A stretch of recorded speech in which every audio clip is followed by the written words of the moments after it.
Ghost in the Shell stars Scarlett Johansson, and it is the newest attempt by Hollywood to turn a manga into a live-action film. We have had 3 major attempts so far, and, well, every single one of them has sucked. But Ghost in the Shell takes place in a future where 70% of humanity has had cybernetic enhancements done to them, where they have an arm replaced with these cybernetics, or their livers are. And most of the world has taken on these cybernetics and has generally accepted them. But if you still have your ghost or your mind, you are still considered human. And Scarlett Johansson plays the Major, a female who had had her brain placed in a fully cybernetic body, and she's the first of her kind. Working for a police force called Section 9, she's tasked with hunting down a cyber terrorist named Kuze, while also learning about her own identity. Now, like I've said, we've had really 3 major attempts at a Hollywood studio turning a manga or anime into a live action, those being Dragon Ball Evolution, Speed Racer, and Old Boy. And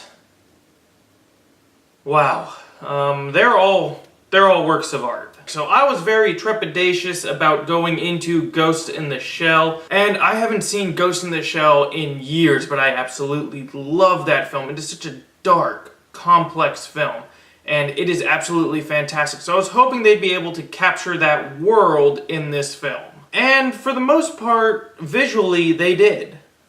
This film is stunning to look at. It is the best looking film of the year so far, bar none. The CGI blends with the cityscape of Hong Kong so well that it looks like you're really transported into this futuristic world where giant holographic billboards rock the skyline just as much as these buildings do. And the CGI blends so well with practical effects that they use that 95% of the time, you cannot tell that you're looking at CGI. There's about 5% of the time where, yeah, you can tell you're looking at CGI, but it's kept to an absolute minimum. This film overall looks stellar. And a lot of people are worried and mad that Scarlett Johansson was cast in the role because of the whole whitewashing thing that's going on right now in America. And I just gotta say, she was great in the role. She looked like the Major, she acted like the Major. She clearly knew the character, or at the very least did her research before going into the role. She was great. She was one of the best parts of the film. And the rest of the cast is absolutely fantastic as well. There's not a single person in here who I thought was a weak link when it came to acting. And the soundtrack for this film is fantastic.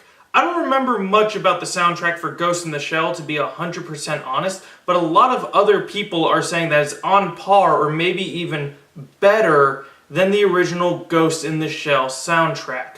And while I can't speak for that for myself, I can say that based off of the film I just watched, the soundtrack for this was incredible. I loved it. And the action overall, like the CGI, there are times where they use shaky cam. It is not very nice to look at, but overall the action in this is really nice sweeping shots, and it all looks very good. And now we get to the negatives of this film, and that would be mostly in the themes.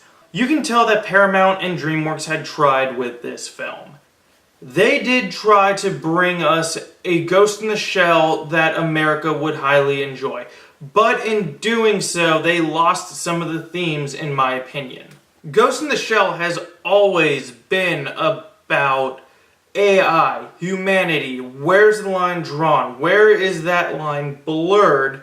And what does it mean to be human in a world where everyone is at least partially AI? And while a lot of this film focuses on the identity of the Major, which is also a major point within Ghost in the Shell, I would have liked to have seen some of these other themes, such as AI versus humanity, in there as well. And the line of who's good and who's bad is very drawn down in the sand. I would have liked to seen it a little bit more blurred throughout the entire film like it was in the original Ghost in the Shell. Overall, this was a very solid attempt. I would say that this is the best live-action anime film that we have gotten from a Hollywood studio by far. It's still not fantastic. We still need to work on it, but hopefully some of the films that are coming up will be able to get there. I'm going to give Ghost in the Shell a B+. Have you guys seen Ghost in the Shell, and what did you think? Comment below and let me know. And if you guys like this, you can always like and subscribe, and I'll see you guys next time. Bye for now.